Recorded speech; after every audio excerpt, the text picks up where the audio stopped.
Hello, Wanderlusters! Welcome to Cocktails and Coaching. Remember, these are lives at 5 because it's 5 o'clock somewhere. It's happy hour. And on today's menu, we have an old-fashioned. Now, I actually happen to be really good at making old-fashions because I really love them. And here is my tip for you, whether you want to make an old-fashioned or honestly, like any cocktail that has bitters. And you'll see me, I look totally crazy when I do it. But I literally take like the bourbon and I smell it, and then I smell each bitter, and it's like your olfactory sensory, which is connected to sort of memories and emotion and how you're feeling right now, will literally tell you the combination that you want. So that is my tip for making old fashions today on Cocktails and Coaching. Hey, Laptop Freedom Babes, Wanderlust. This is Hello from Greece. Hello.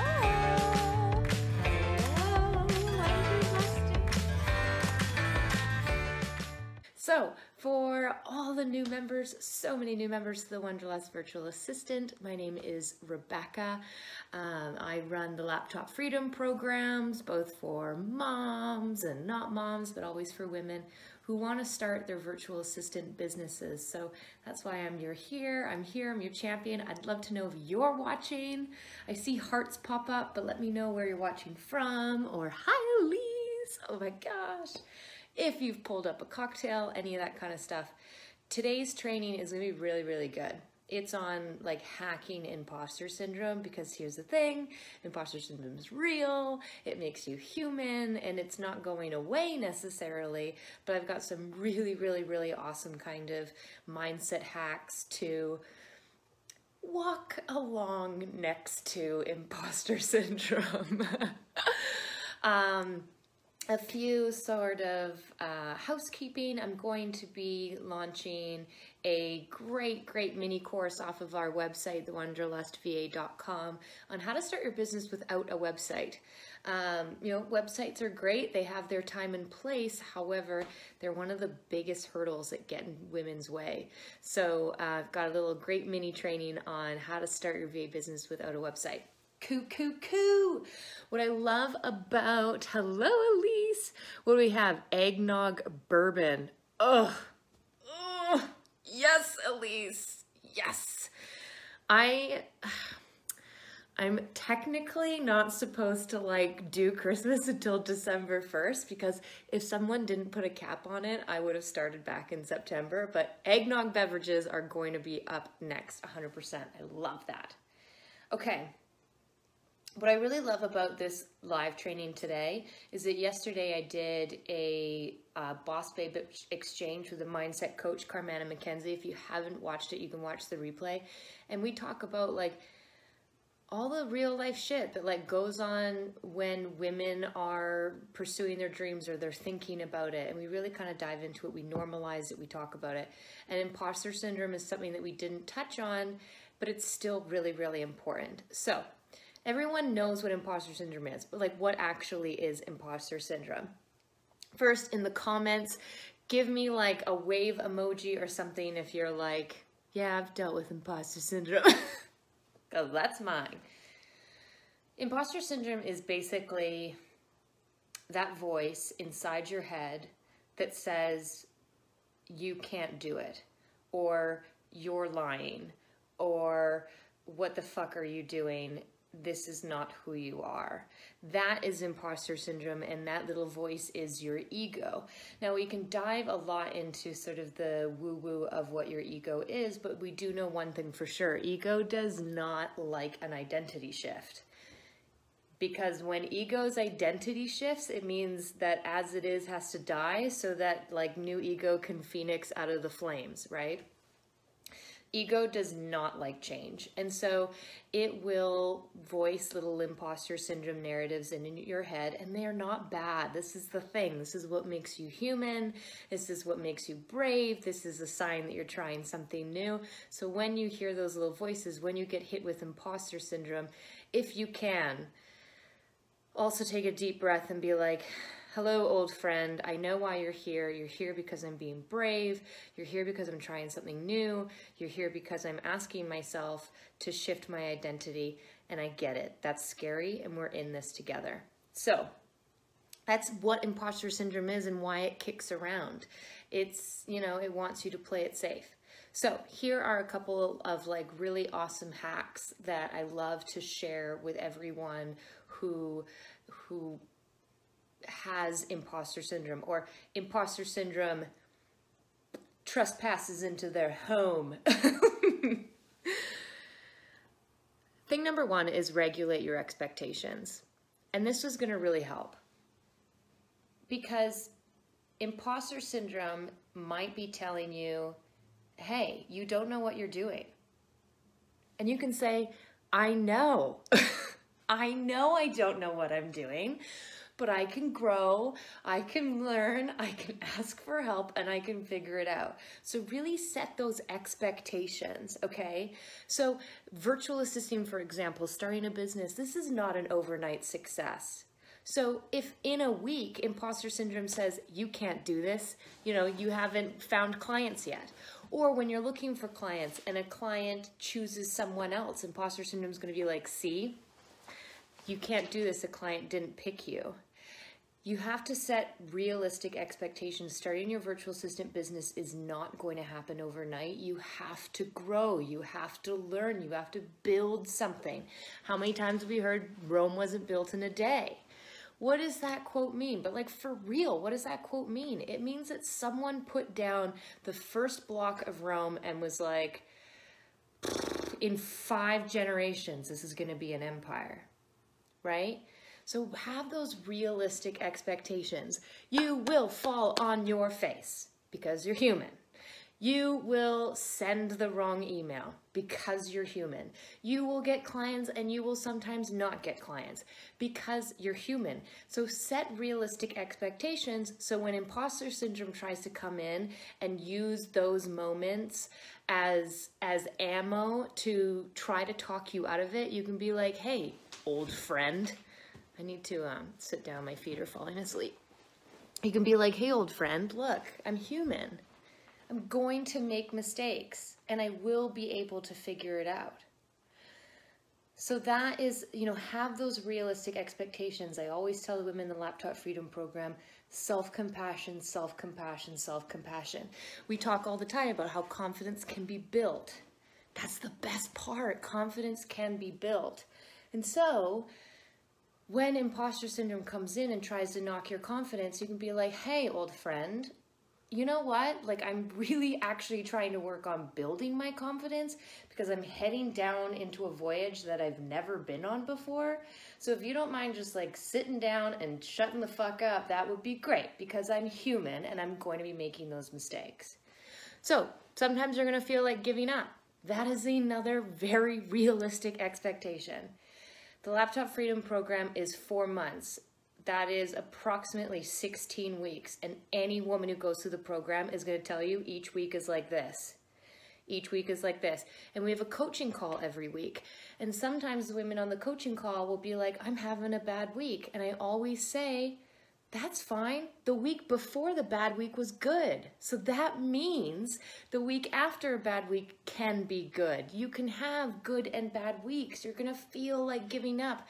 You're going to feel like quitting your job and buying a one-way ticket and packing your bags and heading out to the Bahamas with a one-way ticket.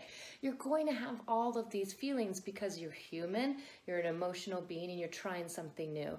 On those days when you feel like giving up, or imposter syndrome is telling you to give up, my tip to you is acknowledge what that is and check back in later.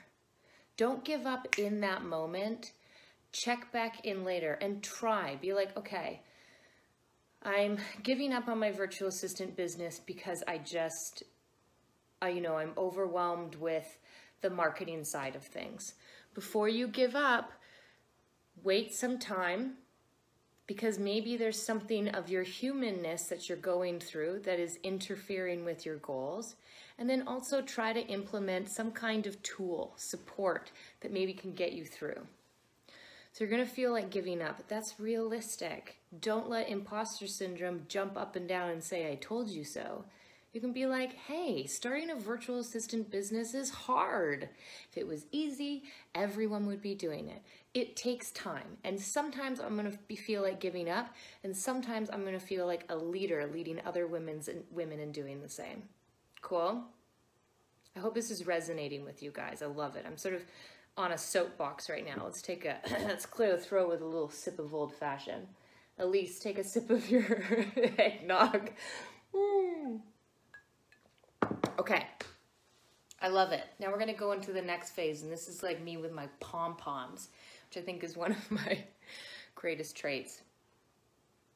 You can figure anything out. You can figure anything out. These are like mantras that I want you to write down, put into a journal, stick on a Post-it note in a mirror, stick it on your laptop. You can figure it out. The learning curve for virtual assisting is really steep. It's really steep. You go from never virtual assisting to virtual assisting, and that is pretty dramatic. Every client, you're going to be learning new skills. You're going to be thrown into different businesses. They're going to be doing things differently. Maybe they use different email marketing systems. You know, one's a spiritual coach, one is an accountant. You know, you're going to have all of these things that are brand stinking new to you. And you're going to think, holy shit, my client has given me a task and I have no idea what to do with it. Cool. Imposter syndrome. Hello, old friend, walking in the door. I can figure anything out. This is a mantra I tell myself all the time. And you know what's amazing about that mantra, I can figure anything out, is that the more you figure out, the more like badass you know that about yourself. Like, I have now gotten to a point where, in fact, I play a game. I give myself 5 minutes to figure something out, and if I can't do it in 5 minutes, I ask for help. I call customer service. I Google it. I call up a tech friend. I Vox a boss babe.